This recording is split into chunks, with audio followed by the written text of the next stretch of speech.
في مايو 2016 بدأ حراك اجتماعي سلمي في بلدة تماسينت في ضواحي الحسيمة بعد وفاة سيدة لم تقدم لها المساعدة الطبية.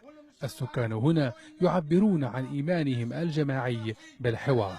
هذه الاحتجاجات هي احتجاجات للمطالبة بحقوق اقتصادية واجتماعية، الصحة والتعليم والشغل، حقوق عادية ومشروعة في إطار القانون المغربي. الساكنة كانت قابلة بالحوار، تجلس لطاولة الحوار دائما كلما دعيت إلى ذلك من طرف المسؤولين، وهي إيجابية في ذلك في إطار احتجاجاتها السلمية.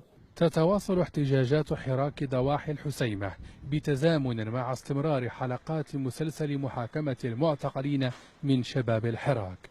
دفاع المتهمين قلق حيال أطوار المحاكمة.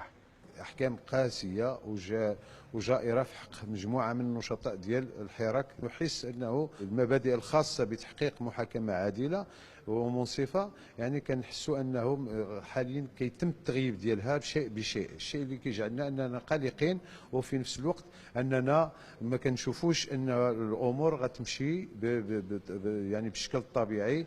يرى سكان بلدة تماسينت أن الاستجابة لمطالبهم الاجتماعية لم تتجاوز 10%، ومراقبون يتوقعون عفوا شاملا من العاهل المغربي عن المعتقلين وحديث عن زيارة ملكية للحسيمة.